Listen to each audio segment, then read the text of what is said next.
अफसर आंख कान बंद कर किसानों को लूटते दिख रहे हैं। वहीं सेंटरों पर माननीयों का संरक्षण होने के कारण संचालक भी बेलगाम हो चुके हैं। अब वजह तो बोझ आने, क्या वजह है धान में, क्या वजह है धान हमने उनको दिखलाया कहीं सही है, ठीक बोल रहा है। और हमारा धान गलत हो तो मत लो। हमारे पास 200 कुंटल धान, तिलहर एक ट्राली पड़ी हुई है और इन्होंने कहा, मानविंदर ने कहा कि तिलहर में तुलवा देंगे और वहाँ तुली नहीं। और आज 2 दिन से बात हो रही है। व्यवस्था सर, जो अभी तो जो मौजूदा लोग हैं यहाँ पर, जो उनके मुनीब जी हैं वही अभी उपस्थित हैं। बाकी जो सेंटर इंचार्ज हैं वो अभी यहाँ पे नहीं हैं। और बाकी अभी तो हम आए हैं यहाँ पे बात करने के लिए। यहाँ की व्यवस्था तो हमें पता नहीं है कैसे क्या जो ऑलरेडी चल रही है। हमारा जो धान है उसके बारे में हमको जो यहाँ वहाँ के मुनीम जी हैं उनसे संपर्क करेंगे या उस तरीके से ये लोग बता सकते हैं कि हमको तो पता नहीं है उतना जो है। अच्छा, किसान कितना भी चीखे चिल्लाए लेकिन उनसे धान खरीद नहीं की जाती है। ऐसा नहीं है कि अफसरों को किसानों के शोषण और सेंटर संचालकों की करतूतों की जानकारी नहीं है, लेकिन आर्थिक समझौते के चलते अफसर कार्रवाई से पीछे हटते रहते हैं। तमाम शिकायतों के बाद भी अधिकारी संज्ञान नहीं लेते हैं। मजबूरन किसानों को अपना धान और के हाथों बेचना पड़ रहा है। वैसे अधिकारी और विधायक मंडियों में लगे धान सेंटरों का हाल जाने पहुंच जाते हैं, लेकिन दूर दराज के गांवों में लगे क्रय केंद्रों पर किसी की नजर नहीं पड़ती। ये भी कोशिश की गई है कि जो दूरस्थ के किसान हैं, छोटी उपज के किसान हैं या जो बटाई पर खेती लेते हैं या छोटी भूमि वाले, अल्प भूमि वाले कृषक हैं, 10 कुंटल, 15 कुंटल, 20 कुंटल तक जो उपज कर रहे हैं, उनको मंडियों तक आने में या क्रय केंद्र तक आने में कठिनाई न हो, इसलिए उनको प्रत्येक गांव में ऐसे 300 कुंटल तक के किसानों को चिन्हित किया गया, जिसमें 10 से 12-15 तक किसान शामिल हो जा रहे हैं और इनके धान को लेखपालों के माध्यम से क्रय केंद्र तक लाया गया है और उनका धान वाजिब मूल्य पर बिकवाया गया है ताकि उनको MSP पर, मैक्सिमम सपोर्ट प्राइस पर ये मिल सके।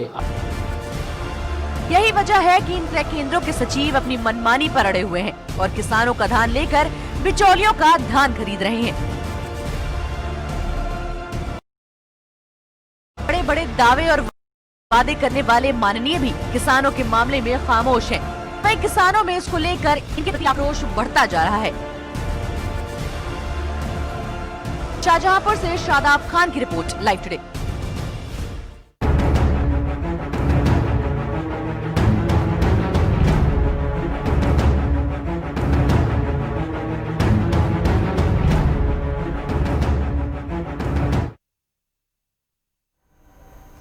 संगम नगरी प्रयागराज में ठंड ने दस्तक दे दी है, लेकिन सर्दी से छुटकारा दिलाने वाली लकड़ी और कोयले की कीमतों में आग लगी हुई है। दरअसल प्रयागराज में पिछले 1 महीने में लकड़ी और कोयले की कीमतें बढ़कर दोगुनी हो गई हैं और इनकी कीमतें बढ़ने से लोग ठीक से आग जलाकर अपनी ठंड भी नहीं मिटा पा रहे। रिपोर्ट देखिए।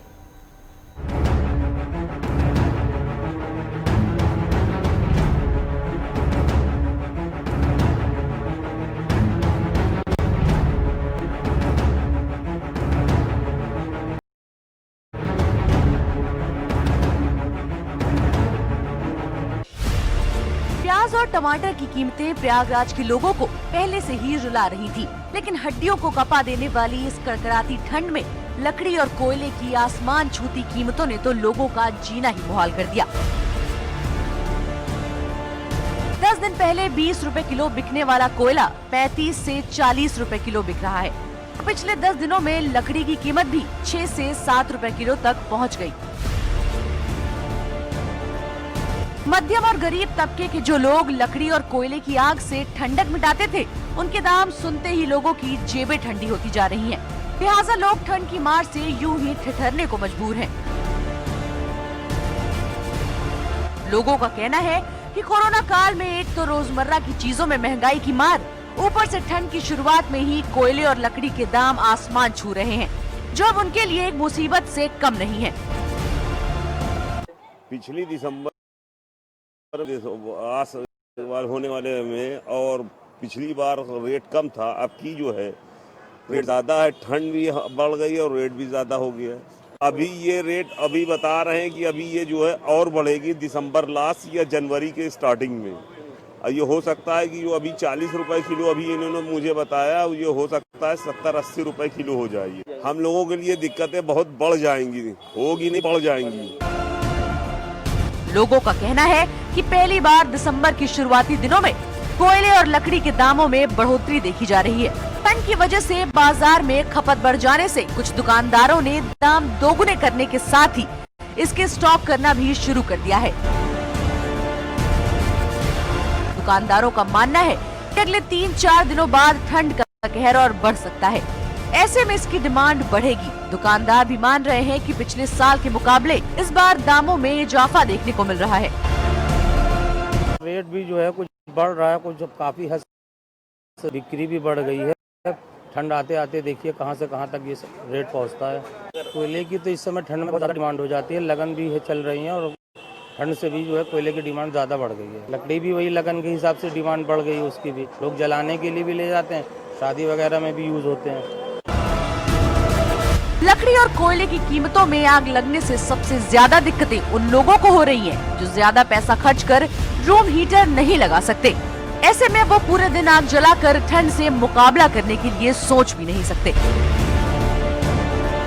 उत्तर भारत में ठंड ने दस्तक दे दी है। ऐसे में कोयले और लकड़ी की जो डिमांड है वो भी अब बाजारों में बढ़ गई है। हम मौजूद हैं प्रयागराज के शाखा इलाके में। हम आपको तस्वीरें दिखाना चाहते हैं कि आप देख सकते हैं कि यहाँ पर जो लोग हैं वो यहाँ पर कोयले लेके जा रहे हैं, साथ ही साथ लकड़ी भी इन्होंने खरीदी है। लेकिन इस बार जो सबसे बड़ी समस्या है वो आ रही है दामों को लेकर के, क्योंकि जो दाम जनवरी के महीने में मिलते थे वो अब दिसंबर के शुरुआती दौर में जो, ऐसे में दुकानदारों का कहना ये है कि दाम जो है वो पहले से ही महंगे हैं।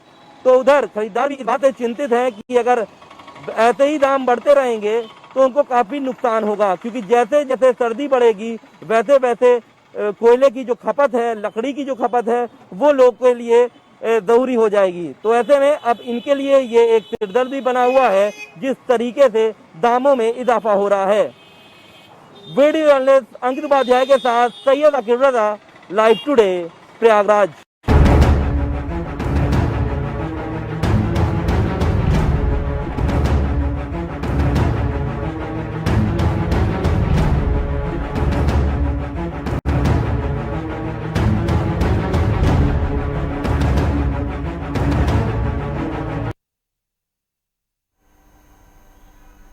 बस्ती में पीएम और सीएम के सपनों पर उन्हीं के अधिकारी पानी फेर रहे हैं। बताते चलें कि बस्ती के हरैया ब्लॉक के पिपरा काजी ग्राम प्रधान और अधिकारियों की लापरवाही के कारण गरीबों को ना तो आवास मिल पा रहा है और ना ही शौचालय, और मजबूरन गरीब छप्पर और घर पर पन्नी लगाकर अपना जीवन यापन कर रहे हैं।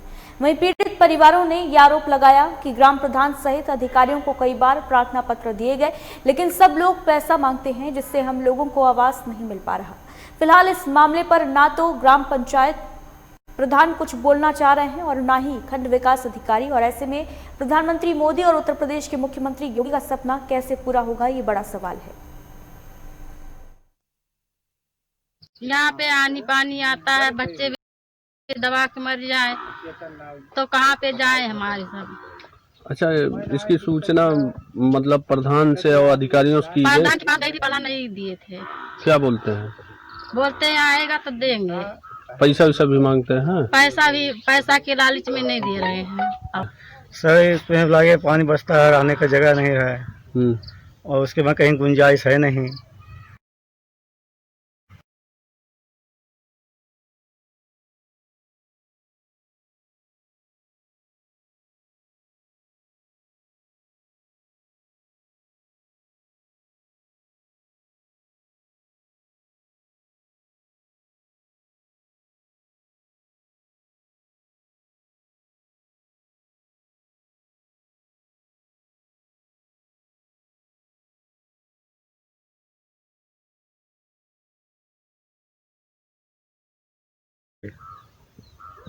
कितने मतलब प्रधान से कहे आवास के लिए, लेकिन हाँ कम से कम 20-25 बार कहे हैं और कहते हैं जब आएगा तब मिलेगा, जब आएगा तब मिलेगा, ये कहते हैं।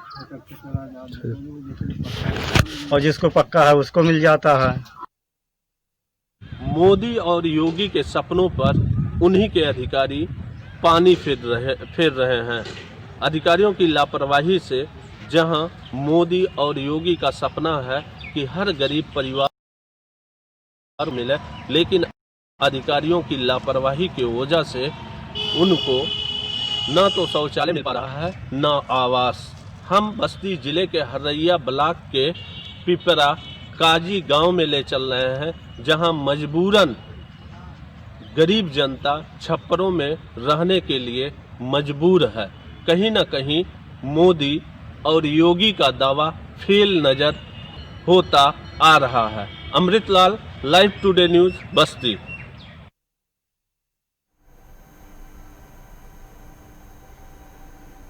और फिलहाल यहाँ वक्त एक छोटे से ब्रेक का है, जल्द लौटेंगे।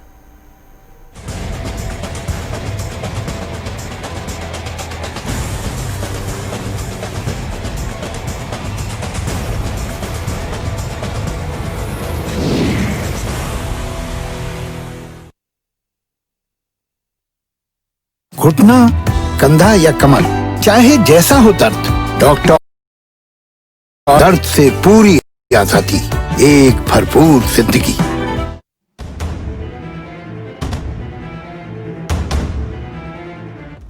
सत्ता के गलियारे की हर खबर या हो सरकार से जुड़ी हर बात, राजनीति के तीखे हमले हो या हो राजकाज की हर चाल, जमीन से जुड़े मुद्दे हो या फिर पलायन की बात, उत्तराखंड में 30 से ज्यादा अनुभवी रिपोर्टर्स जो मैदान से लेकर पहाड़ों तक उठाएंगे मुद्दे की आवाज। देवभूमि से हर खबर हमसे लीजिए। देखिए उत्तराखंड लाइव, सुबह 9 बजे, दोपहर 2 बजे और शाम 6 बजे, सिर्फ लाइव टुडे पर। बुलेट की रफ्तार से बताएंगे देश के हालात, जानेंगे पिछले 24 घंटे की सभी खबरें खास। देखिए 3 की बात हमारे साथ एक नए अंदाज में।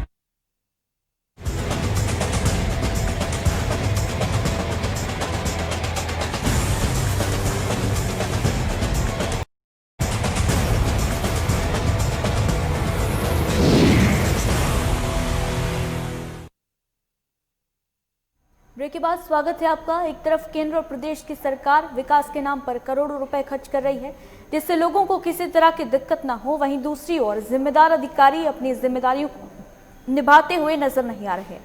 बताते चलें कि सीतापुर के बिस्वा नगर पालिका परिषद के अंतर्गत आने वाले मोहल्ला मियागंज में, जहां पर जर्जर सड़कें इस मोहल्ले की पहचान बन गई हैं। इतना ही नहीं, चौक नालियां होने की वजह से नालियों का गंदा पानी सड़कों पर भरा रहता है, जिससे लोगों को काफी दिक्कतें हो रही हैं। अगर बात करें नगर पालिका प्रशासन की, तो नगर पालिका प्रशासन के अधिकारी ये तो कहते नजर आते हैं कि जांच कराई जाएगी, जल्द ही सड़क और नाली दुरुस्त कराई जाएगी, लेकिन बावजूद इसके समस्या का हल निकलता नजर नहीं आ रहा।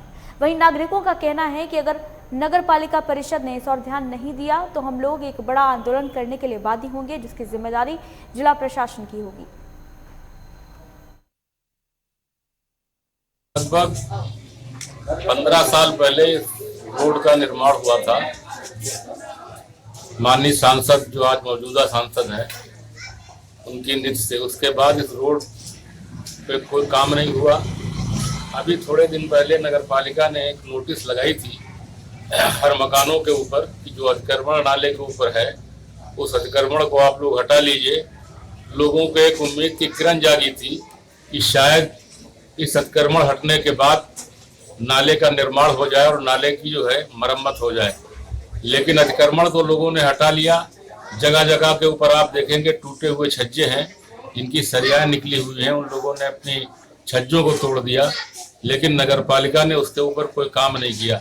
आज स्थिति यह है कि आज नाले जगह जगह के ऊपर चौक हो रहे हैं, पानी सड़कों के ऊपर आ जाता है और कोई भी भला आदमी इस रोड के ऊपर निकलने के लिए तैयार नहीं है। हरिद्वार के मिसरपुर गांव में उत्तराखंड सिंचाई विभाग की लापरवाही के कारण ग्रामीणों के लिए सिंचाई का पानी मुसीबत बन गया। किसानों की खेती के लिए बनाई गई छोटी नहर में देर रात अचानक पानी छोड़े जाने से मिसरपुर के पास छोटी नहर का एक ढांग टूट गया, जिस कारण छोटी नहर का पानी गांव में घुस गया और ग्रामीणों के काफी नुकसान का ग्रामीणों को सामना करना पड़ा। हालांकि विभागीय अधिकारियों को सूचना देने के बाद भी अधिकारी मौके पर नहीं पहुंचे। इसको लेकर स्थानीय ग्रामीणों में काफी आक्रोश देखने को मिल रहा है। दिक्कतें क्या रखी, ये जो पानी का नाला है एक नहर से आ रहा है और ये किसानों की फसल को सींचने के लिए होता है, लेकिन नाले की सफाई नहीं करवाते। इसमें घास और इतना आड़ पड़ा है, वाटा पड़ा आगे से, वो पीछे और उससे पहले जो है ना, 2 महीने पहले पूरी बस्ती में पानी भर गया था। इनके आईटीओ सबको फोन किया, किसी कारण कोई जू नहीं रहेंगी। हमने इनको 20 बार बोला पे सफाई करवा दो, लेकिन ये भ्रष्टाचार में लिप्त है, इनको कोई काम नहीं है। पैसा लेते हैं सफाई का और उसको अपनी जेब में घेर लेते हैं, और नाले की सफाई नहीं करवाई, नाला हटा पड़ा, पानी लोगों को घर में घुस रहा। ये सब पूरी बस्ती जो है ना पानी में भरी पड़ी है। इस टाइम पे किसानों को पानी नहीं मिल रहा पीछे, और पानी भर रहा है यहाँ घोसों में, बहुत दिक्कत आ रही है। काश्तकार बेचारे फावड़ा ले फिर रहे। अब ये इतना बड़ा नक्का टूट रहा है, ये कैसे बंद होगा फावड़े से? बरसीन को हमारी सब खत्म हो गई, बाग में 3 फुट पानी भरा पड़ा, नाला टूट गया जी, नाला खुदा नहीं, सफाई हुई नहीं नाले की, नहर की, और यही स्थिति नाले की। आगे हटा पड़ा, आगे जरूरत पानी की परेशान है लोग बाग, और यहाँ जिन्हें जरूरत नहीं, यहाँ मकान जड़ों में पानी भरा पड़ा, बरसीन खत्म हो गई। हमने खाद लगाया था बाग में, और इसलिए वो बेकार हुआ पड़ा। 3 फुट पानी फिलहाल रोज नहीं है, सुबह से रात से चला हुआ पानी। कह रहे जी आवेंगे, बस अभी तक कोई नहीं है। बहुत बुरा हाल है जी, 3 फुट पानी, जाना आना परेशान। और हमने पहले भी कहा था कि ये नाली सफाई करा दो, दिवाली पर उन्होंने कहा था कि हम सफाई कराएंगे, सफाई नहीं करी इन्होंने, और फिर नाला छोड़ दिया। ये 2-3 दफ़े हमने भी 3-4 दिन पहले भी जेई को फ़ोन करा, जेई कहने लगा मेरे पास अभी कराऊंगा सर, अब भी नहीं कराया इन्होंने नाली सफाई। फिर रात फिर पानी छोड़ दिया, रात का नाला टूट रहा है, कौन बंद करेगा इसे बार? और ये सारा रात इन्होंने पानी ज़्यादा छोड़ दिया नाले में, सारी बरसी सब खत्म होगी, और मकान में के दौरा पानी भरा पड़ा, मकान भी बैठना जाए ऐसा हो रहा। सिंचाई विभाग वाले आए तो है नहीं यहाँ से अभी तक। हाँ, फसल खराब होगी जी, ये बरसी भी सब खत्म है। आगरा की चंबल नहर के कटान से किसानों की करीब 50 से अधिक फसल जलमग्न होकर खराब हो गई है। आपको बताते चलें कि पूरा मामला आगरा का सामने आ रहा है, जहां नहर के कटान से किसानों की 50 बीघा से अधिक फसल जलमग्न होकर खराब हो गई। बड़ी लापरवाही यहां पर सामने आई है सिंचाई विभाग की, जिसके चलते किसानों की मेहनत पर पानी फिर गया है। मामला आगरा के गुर्जा घाट के पास का है, जहां नहर के कटान से किसानों की फसल खराब हो गई और ग्रामीणों ने नहर के कटान की सूचना नहर विभाग के कर्मियों को दी, लेकिन मौके पर कोई कर्मचारी नहीं पहुंचा। किसानों ने नहर के कटान को काफी मशक्कत के बाद रोका, लेकिन रिसाव अभी जारी है। वहीं नहर के पानी से जलमग्न हुई फसल को लेकर किसानों ने प्रशासन से मुआवजे की मांग की है।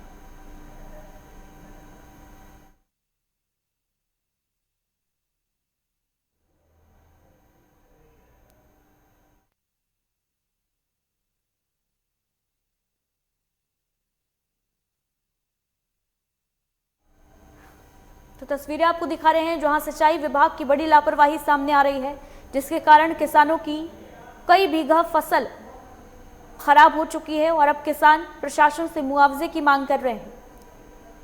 नहर कटाई की वजह से किसानों की मेहनत पर किस तरीके से पानी फिरा है, तस्वीरों में आप देख सकते हैं। यूपी के पीलीभीत में पुल न होने की वजह से ग्रामीणों को भारी दिक्कतें हो रही थी। वहीं नदी पर बने लकड़ी के पुल के सहारे ग्रामीण एक दूसरे साइड को पार करते थे, लेकिन काफी लंबे समय के बाद अब इन ग्रामीणों की आस पूरी होने जा रही है और लोगों की मांग के बाद पुल निर्माण का काम शुरू हो चुका है। रिपोर्ट देखिए।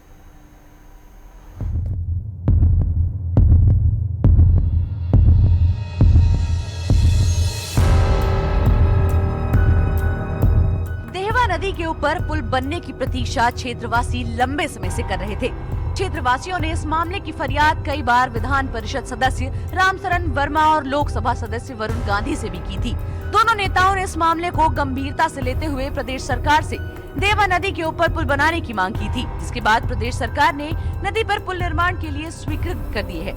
दरअसल पीलीभीत के बिसलपुर तहसील के नगरिया फतेहपुर में बहने वाली देवा नदी के दोनों ओर करीब 25 गांव हैं। गांव वालों को सड़क के रास्ते से बिसलपुर गांव जाने के लिए करीब 15 से 25 किलोमीटर की दूरी तय करनी होती है।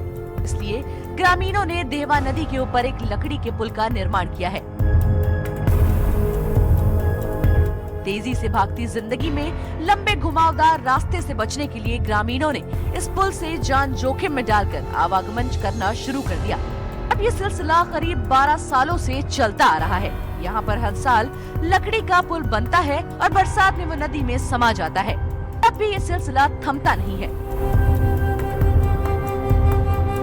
ग्रामीणों की माने तो नदी के दूसरी ओर अपनी खेती करने के लिए नदी पार करना उनके लिए एक चुनौती से कम नहीं था और तब जाकर ग्रामीणों ने इस लकड़ी के पुल का निर्माण किया। इसके बाद इन लोगों को अपने खेत में जाने के लिए कुछ मुश्किलें कम हो गयी।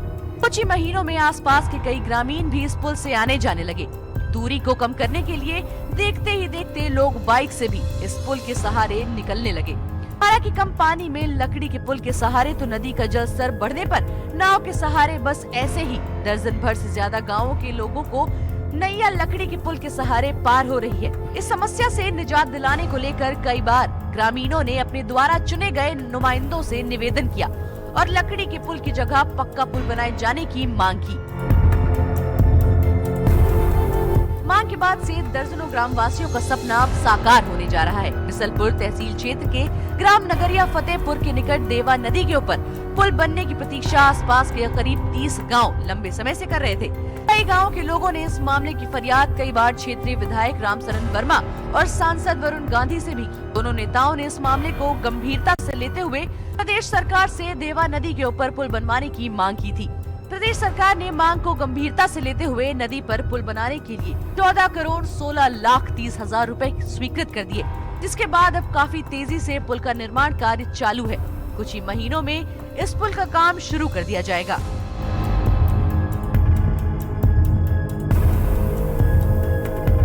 पुल के बनने को लेकर ग्रामीणों में अब काफी खुशी है। कई घंटे बैठकर ग्रामीण उस पुल का निर्माण कार्य देखते हैं। बता दें कि तहसील बिसलपुर से नगरिया फतेहपुर जाने वाला मार्ग सबसे पुराना बिसलपुर बरेली मार्ग है। इस पर पुल न होने के कारण कई गांव के लोगों को लंबी दूरी तय करनी पड़ती है। अभी तक इस क्षेत्र के ग्राम वासियों को 15 से 25 किलोमीटर से अधिक दूरी तय करने के बाद बिसलपुर पहुंचना पड़ता था, जो अब पुल बनने के बाद काफी सुलभ और सुगम हो जाएगा। पीलीभीत से ऋतिक द्विवेदी की रिपोर्ट, लाइव टुडे।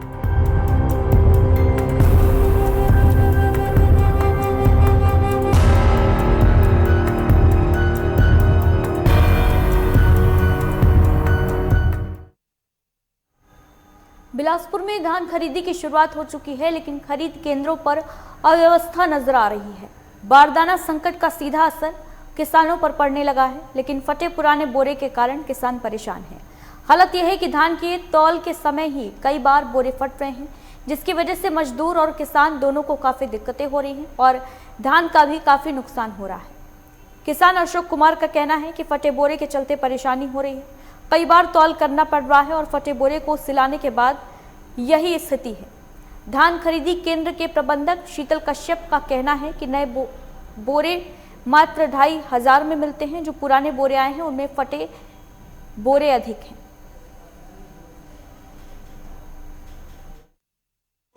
बहुत फटा है और एक बार धान को डालने के बाद ना 2 बार 3 बार पलटी करना पड़ता है। तो सबसे ज़्यादा परेशानी है, मेहनत बढ़ रहा है इसमें, हमारे लोग का भी और किसान लोग का परेशानी। और धान भी नुकसान होता होगा। धान नुकसान अलग होता है, फिर फटा है तो फिर उसको फिर खाली करो, 2 बार 3 बार ऐसा हो जाता है। तो नया बोरी नहीं दे रहे लोग? अब एकदम नया तो है ही नहीं, एकदम सब पुराना बोरी। तो नया बोरी के लिए क्या बोलते हैं लोग? अब वो तो पता नहीं, अब जो है जैसा है भरिया ऐसा बोलते हैं। अपने सोसाइटी समिति मोक्का को ये 18,400 नग बारदाना प्राप्त हुआ है, जिसमें नया बारदाना, पीडीएस बारदाना और मिलर बारदाना है। अच्छा, तो नया बारदाना कितना है इसमें भी? नया बारदाना 2,500 मिला है, 2,500, और पीडीएस बारदाना 10,800 मिला है, और बाकी मिला बारदाना में 5,000। तो ये फटा बोरा किसान परेशान हो रहे हैं, जैसे फट जा रहा है भान भरते, तो कैसे मैनेज कर रहे हैं? जो मिलर से बारदाना प्राप्त है कुछ फटा हुआ है उसमें, और पीडीएस सही है।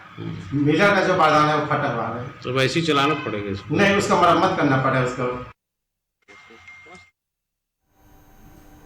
और इन्हीं खबरों के साथ अर्बन अपडेट में बस इतना ही। दीजिए इजाजत, नमस्कार।